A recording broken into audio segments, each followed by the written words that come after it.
and welcome back. So in the previous video we spoke about strings, and now we're going to speak about the class StringBuilder. These are two separate classes. They do different things.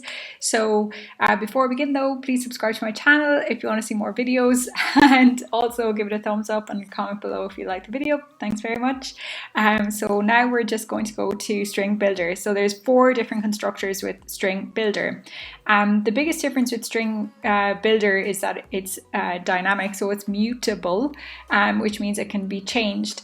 And strings, as we know, when we define them, that's it, we can't change them afterwards. So it's more flexible. So if we look at the documentation on the website, so it's part of java.lang. So we don't need to import anything, it's already built in. It is mutable. So if I go to the definition of mutable, liable to change. Okay, so there's certain terms that we have to learn within programming that we don't necessarily use that often in real life. But anyway, so it's mutable, a mutable sequence of characters, so it's changeable, and this class provides an API compatible with StringBuffer. So there are 2 different things. There's StringBuilder and there's StringBuffer as well.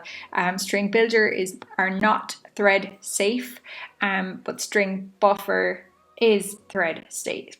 So that's very important. So if you have multiple threads accessing the same dynamic string information, use StringBuffer, not StringBuilder, but they basically work in a similar fashion.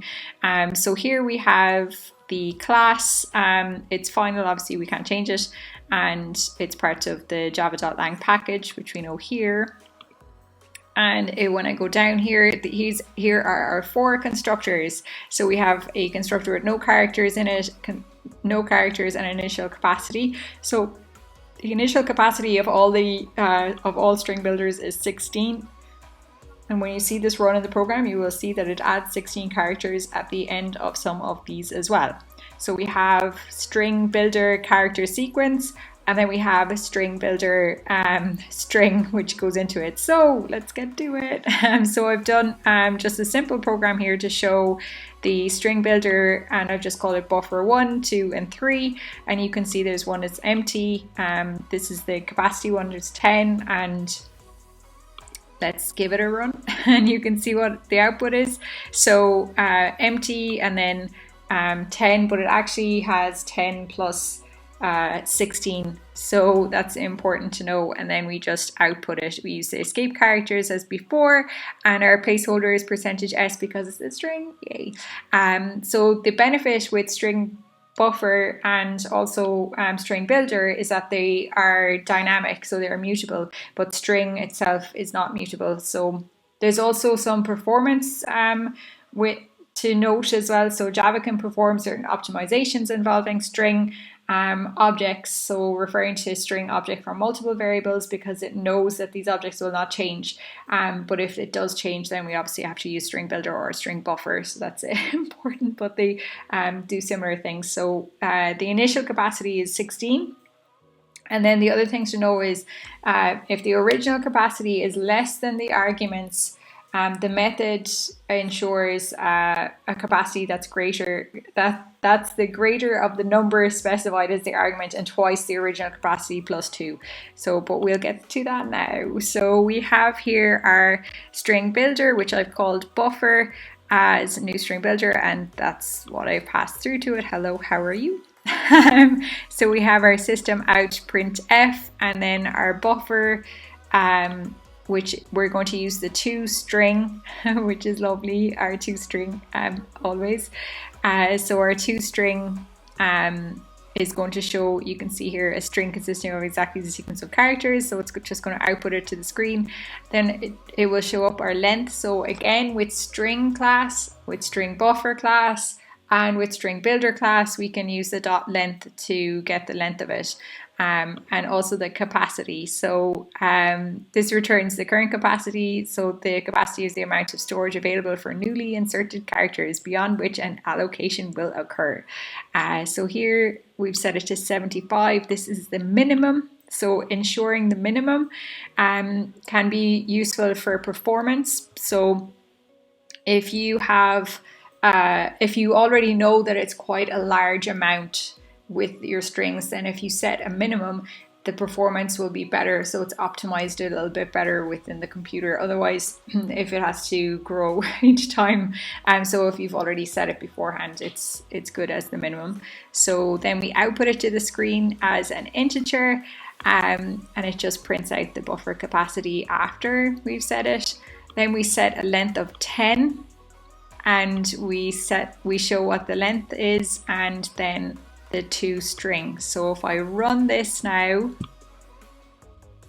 you will see, hello, how are you? Length is equal to 18. So if we count all of these, so 18 then plus the 16 is our capacity. So 16 being the initial always.